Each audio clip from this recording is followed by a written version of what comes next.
The Louisiana Book Festival, a celebration of readers, writers, and their books. Saturday, November 1st. Over 200 authors, scholars, and poets. Book talks, signings, and cooking demonstrations. Activities and crafts for young readers and teens. Learn more at louisianabookfestival.org.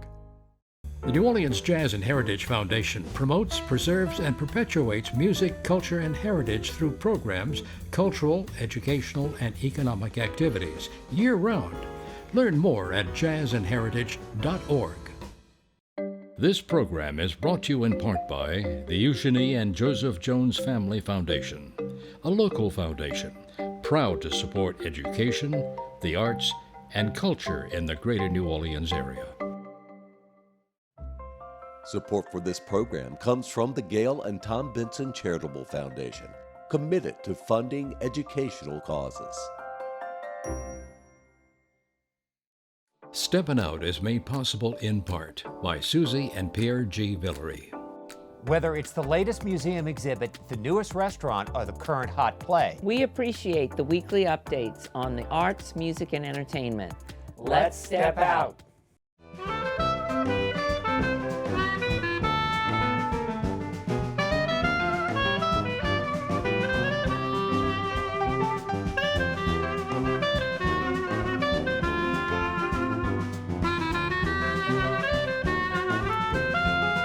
I'm Peggy Laborde, and welcome to Steppin Out, with updates from the local restaurant, arts, and entertainment scenes.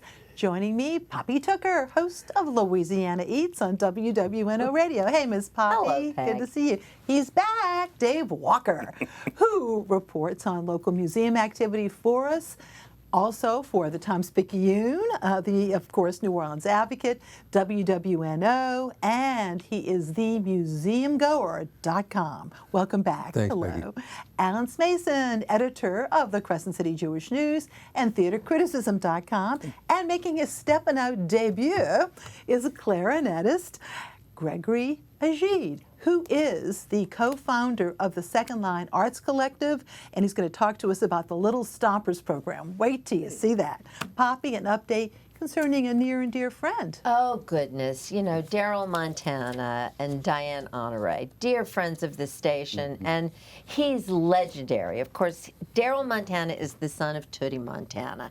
He has been a big chief for almost 50 years, as was his father. He and his dad together represent over 100 years of Mardi Gras Indian tradition in this city. Daryl is very sick with cancer. He has 2 different kinds of cancer, and he's fighting it hard. And such sweet news. 2 months ago, he married his queen, Diane Honore, our good friend. They're married now. So please consider giving to Daryl's. There she is. Look how adorable she looks. She is adorable. So please consider giving to his GoFundMe account, or for folks like you, Peggy, who really love a silent auction. Right now there is an online silent auction. It ends Monday. It's got all sorts of great I have 2 bids in right now. Well, I knew they could count on you, Once Peg. you sent me that. So we're sending Daryl and Diane Absolutely. all of our best. And she's a Mardi Gras Indian queen. Yes, so she's what an incredible He says couple. that's his queen. Yeah. So anyway, God bless them both. And now we're going to really switch gears to call out to all the Swifties in town. We know there's a huge crowd of them. Well, she's got a new album that's debuting next Friday. So here in New Orleans, the Brennan's folks are hosting a courtyard album release. And so that's going to be next Friday. It's going to be so much fun. From 3 until 6, there'll be drinks inspired by the track list. There'll, of course, be the champagne sabering at 5 p.m. And there'll be a DJ spinning Taylor Swift tunes the whole time. So all you Swifties, head down to Brennan's next Friday. And there's only a week left on the special crab menu at the Bower, which of course is in the Lower Garden District. And there's some delicious crab dishes to be had, unusual things like a beef carpaccio that has lump crab meat on it. They have crab pani puri, which are those little Indian spicy little cups. They have crab rosetta, which is kind of like lasagna. They've got those beautiful swirls of lasagna noodles, a spicy crab celeriac remoulade, and of course, they have a lobster-inspired crab roll that they're serving too, but that's only until the 30th.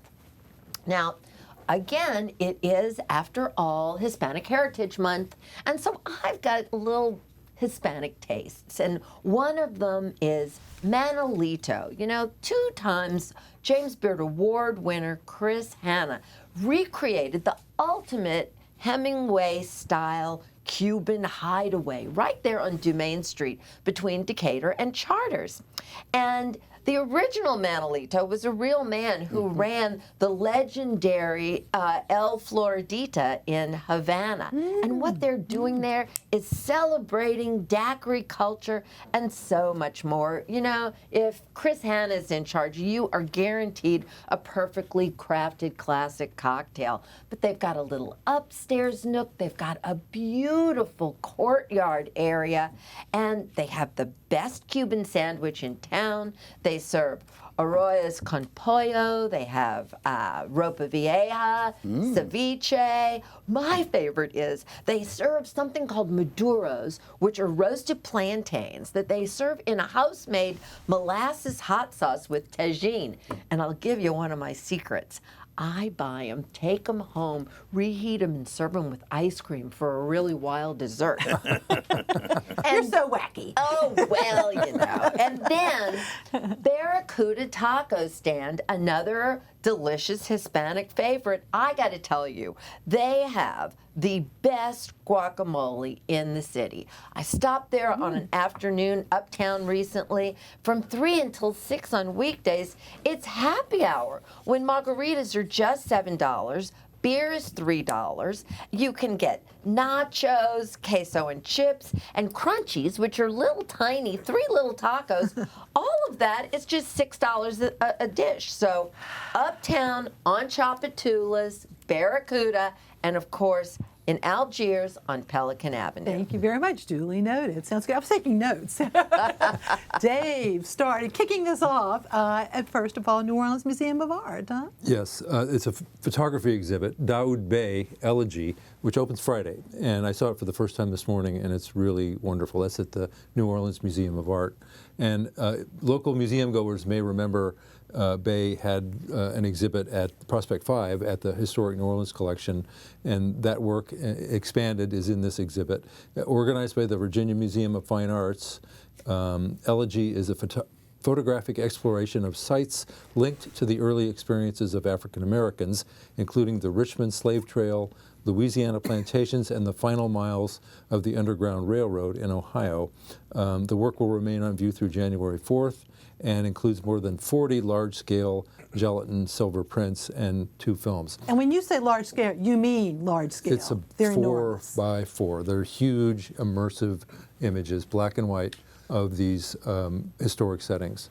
A Noma at Night event Friday kicks off the show, and then a symposium on the show with Bey will take place 1 to 4:30 on Saturday at the museum. Noma.org is where to learn more. I remember when it was at the Historic New Orleans Collection, it filled up part of a room. It was just amazing. And the video piece from that show is in this show as well. Okay. A color video that accompanies the black and white photos, and it's very moving, beautiful, beautiful photography.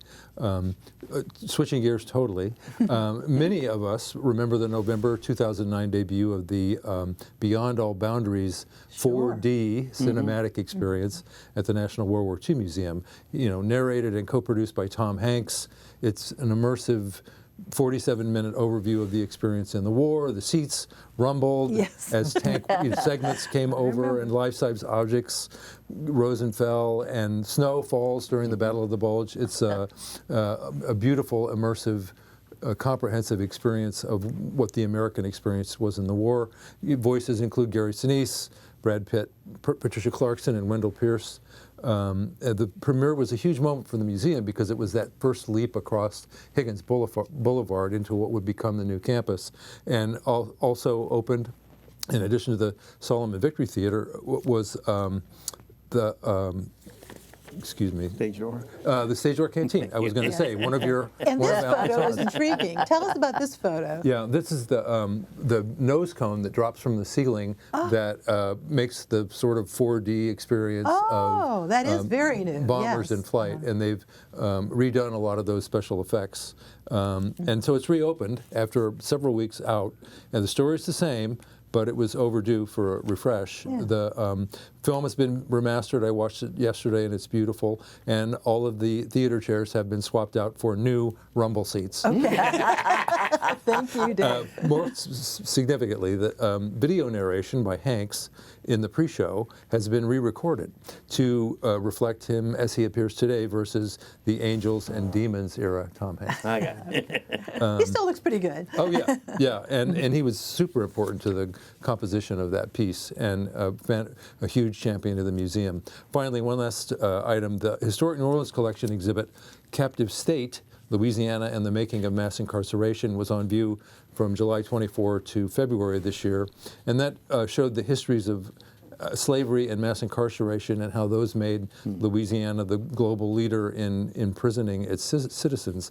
The elements of the exhibit are now in a new book. Publication date is Wednesday, October 1st, and it'll be represented at several upcoming literary events, including the Louisiana Book Festival and One New Orleans Words and Music Festival. Well, Dave, we have to have for a moment total plug time. Tell us about your website and what you're trying to do with that. Well, thank you. It's something I started about a year ago to provide content for cultural tourists and also get information to locals. In addition to the work I do for the Times-Picayune and WWNO, this will be a place where folks can come to do a deep dive into the 40-plus great museums in New Orleans, and I'm also adding a segment slowly on historic hotels in the city. Oh, I'm so glad. And it's a great idea, isn't it? Yeah. It's been a great project and one that keeps me busy. All right, very, very good. Thank and you. moving over to Gregory. And Gregory, by day, a clarinetist, saxophonist. You play on a regular basis with Michael Bublé. Got to say that. So proud of that. Yeah. Thank you for the plug. Yeah, but still, not originally from New Orleans, but a long-time Orleanian now, too. Congratulations. But you definitely find time to co-found a wonderful nonprofit. Tell us about that and this project in particular you've got coming up. Thank you so much. It's an honor to be here with you all today. Thank you all so much for having me. Music completely changed my life. I moved to New Orleans when I was 12 years old, and I was very blessed to meet people like Alvin Baptiste, Kid Jordan, Clyde Kerr Jr., Miss Jermaine Basil, and those people changed my life, and I forever am grateful for that experience because it changed the trajectory of, I'm here now because of them. And because of that, I always knew the deal was here in New Orleans, you get mentored, and at some point you become the mentor yourself. And the last couple of years, I've just always enjoyed teaching. I've been teaching at the New Orleans Center of Creative Arts in the past. And 10 years ago, I decided to start a nonprofit with one of my good friends, Darian Douglas. And we're really excited that this upcoming year is going to be our 10th year here in New Orleans, and the organization is called Second Line Arts Collective. Well, tell us about specifically the Little Stompers. We've got some footage that, dare I use the word adorable? It's amazing. We can roll that. We want you to, everybody to see that. But as we continue on, it's like the age, look at this. Oh my gosh. But age, tell us about the age range here. Definitely. So our Little Stompers program is music for young people, and this particular, we have family classes, and we're inviting families with children 1 to 5 years old, and we're actually going to be hosting 6 weeks of free courses at the Algiers Regional Library coming up, and it's going to be held every Saturday starting October 4th, and we would love for the community to come out and share the love of music, share the love of New Orleans culture. And this is, it's a beautiful thing to watch the kids just be immersed in music. But it's also a beautiful experience to watch families bond with each other and just have a wonderful experience learning about New Orleans culture and music. Now let's clarify. So there'll be half-hour sessions of the different ages, Yes. okay? And all this is on your website, of course, too. It's free. That's a good deal. And the sessions, so a child could go to 6 weeks worth or just one of them? How does that work? For this particular class, You can register per class per Saturday. Per class per Saturday. It So- doesn't have to be. Exactly, Okay, but it exactly. could be if you Yeah. wanted it to. I love that. Okay, and yeah, emphasis on the word free. That's really a great deal. And you'll be doing some similar sessions in the coming months at at different libraries. Yes. But if you can't get to the library, you go online and you've actually got a class that folks can just watch. We have so many wonderful things Give us happening. the details. Yeah. First of all, these classes are free because of the Great Circle Foundation. So thank you to the Great Circle Foundation so much for the donation and allowing us to present this to the community. Also, we received a grant about 2 years ago, and we created about an hour's worth of educational material talking about the history of New Orleans music and introducing young people to New Orleans music. And it features great vocalist Robin Barnes. Oh, she's terrific. And Yeah. it takes us from Congo Square all the way until the Mardi Gras Indians and different musical concepts. And so we have that video series available on our website. And it's available for educators, families, and free of charge. Each video comes with a lesson plan, and we really want this we want to share our love for New Orleans music, and we hope that everyone who's interested will get the right information. Now, back to your teaching career. Yeah. You also give private lessons too. So you Yes. Yeah. whatever it takes. Whatever it takes. As a That's musician, we're a jack of all trades. Yes. And maybe to also plug what we do at another Sure. part of the organization is we started with the summer workshop. And one of the most important things that we do is we try to emphasize the importance of artistic excellence, but we also try to give our students the entrepreneurship training necessary to be artists in 2025. So many things have changed from the record label model of yesterday has it? to the social media age of you kind of do it yourself. And so we've been presenting a workshop for students 16 to 24. Again, the focus is artistic excellence and entrepreneurship training for artists. Well, congratulations. And Yeah. once again, about Little Stompers and so much more, secondlinearts.org/little-stompers. Congratulations. Thank you very This is much. just great. And now on to Mr. Allen. So imagine writing a play about the importance, or maybe more importantly to the point, the unimportance of theater critics. In general, Critical Mass was written back in 1997 by Deb Margolin, and I'd like to think it was inspired by a bad review. Intramural Theater is presenting Critical Mass for what is the first time on a New Orleans stage. So it's a true regional premiere, although more than a quarter century after it was written. His debut, interestingly, there is with Brian Sands, a real-life theater critic, taking part in their play. Directed by Tricia Anderson, it's a dark and absurd play, deals with criticism that's both funny and often right on point. The narrator is Pamela D. Roberts, you see there, and she's allowed to contact directly with the audience there. All the others, Dantes Banks and Ronnie Jones, Mary Davis, and Joe Cinerelli, form an ensemble that really reflects on life and criticism in its many forms and, of course, where its proper place in society. The narrator and the ensemble interact with the critic, and this week, again, it's played by Brian, but last week was played by Joshua Turney. Most of the fun in the play is watching the critic act or react to the ensemble, and they oftentimes try to remove him from his chair and force him off the stage at various times. The work has its merits and is Intramural Theater's biggest spot for a play as far as a venue goes. The play ends its run at the Marigny Opera House on Monday night. Again, you can check it out. If you miss it this weekend, it is playing on Monday night, the last night at 725 St. Ferdinand Street. And again, I recommend you go see what critics are all about in a way. Meanwhile, the national tour of Kimberly Akimbo by Janine Tesori and David Lindsay Abair, they're going to be at the Sanger Theater very soon. And just in case you haven't gotten your tickets, go check it out. It'll kick off the 2025-2026 Broadway Across New Orleans scene. Here's a sneak peek at Ann Morrison taking on that title role of Kimberly. She's a 17-year-old high school senior who's afflicted with progeria, or HGPS. It's a condition that is essentially responsible for rapid aging.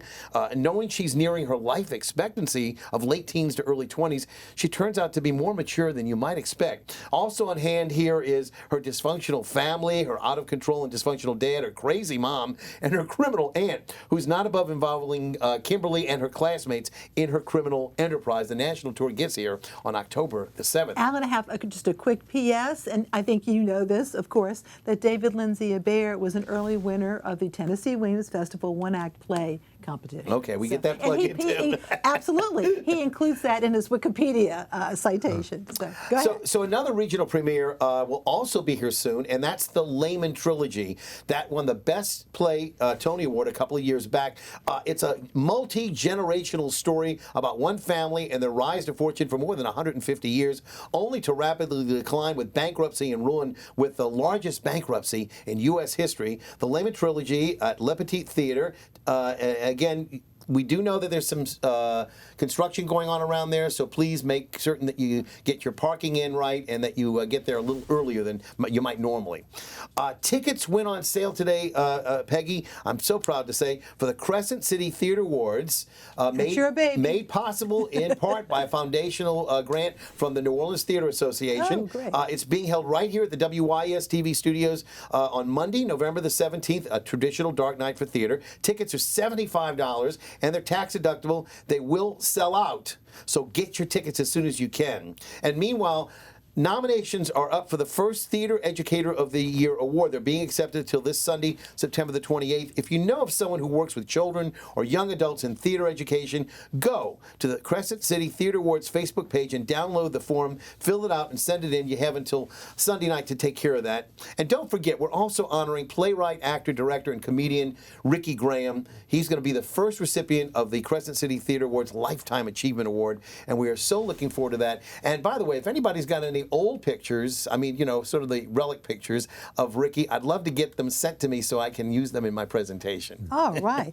Well, also, this is sort of an outgrowth. I know for many years, and you were a devoted member of the committee for the Big Easy Awards. Correct. The Big Easies are no more. Went away, yeah, they're gone. Yeah. So, and so you're trying to revitalize the theater portion. But just the theater portion, because I'm not able to do music. It might not. There are other people at this table that might be able to take care of the music. Right. Yeah. And also, that we're thrilled. It will be a WYES. This is not a TV show. It is a presentation within one of our studios, the Corman Studios. Correct. So just to clarify that. So we're gonna have some food and drinks, and we're also gonna have some entertainment. Some of the people who were featured in 2024 performances have agreed to return. I've got Harry Marone and probably Max Duvall who are gonna play piano, if we can get that WYES piano in shape. Oh, it's a good one. You have to get it tuned, maybe.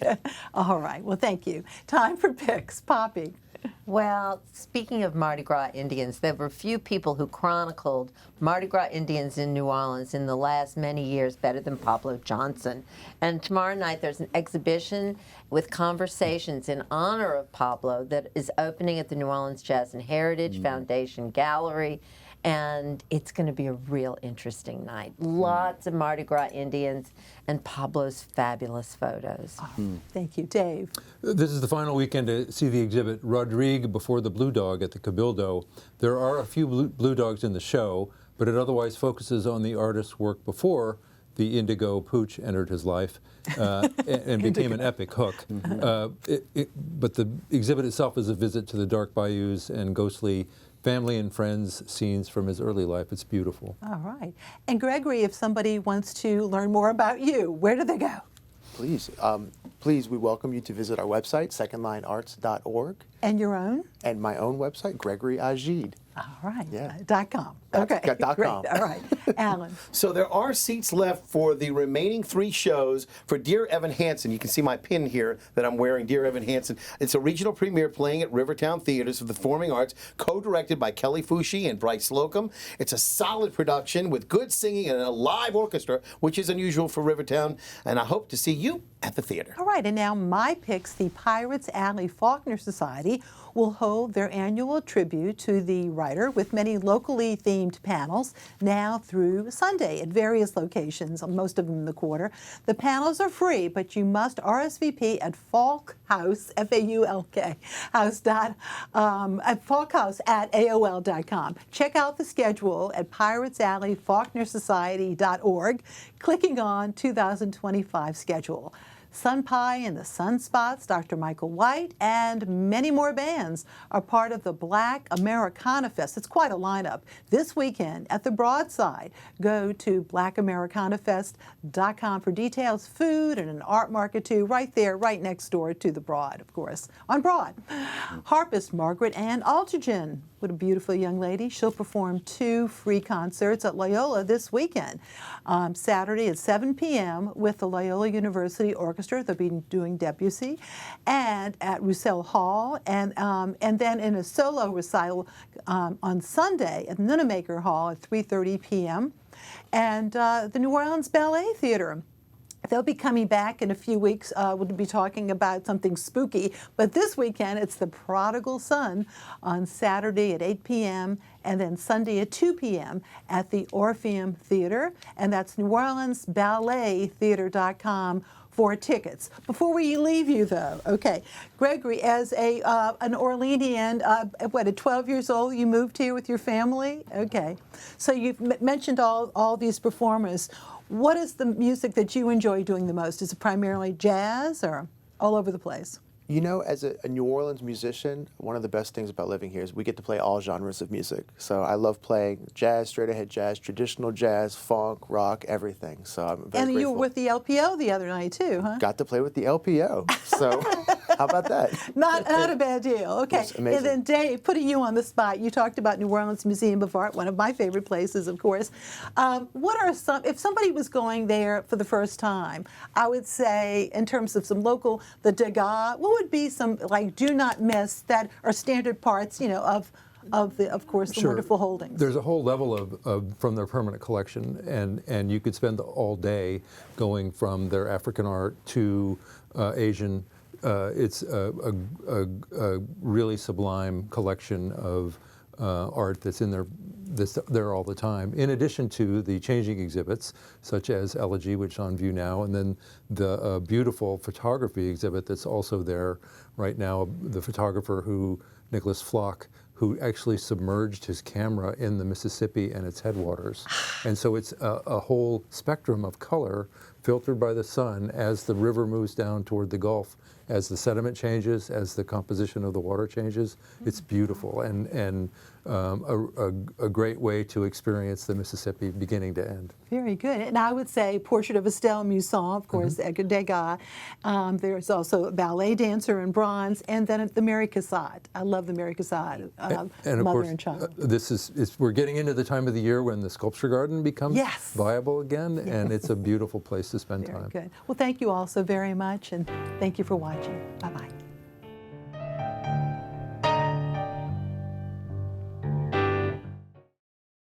Programming on WYES is made possible in part by Susie and Pierre G. Villery. From Masterpiece to Nova, Antiques Roadshow to Agatha Christie. And of course, Steppin Out and Informed Sources. We are pleased to support public television. It's been our passion. For a lifetime. Support for this program comes from the Gail and Tom Benson Charitable Foundation, committed to funding educational causes. The New Orleans Jazz and Heritage Foundation promotes, preserves, and perpetuates music, culture, and heritage through programs, cultural, educational, and economic activities year-round. Learn more at jazzandheritage.org. This program is brought to you in part by the Eugenie and Joseph Jones Family Foundation, a local foundation proud to support education, the arts, and culture in the greater New Orleans area. The Louisiana Book Festival, a celebration of readers, writers, and their books. Saturday, November 1st. Over 200 authors, scholars, and poets. Book talks, signings, and cooking demonstrations. Activities and crafts for young readers and teens. Learn more at louisianabookfestival.org.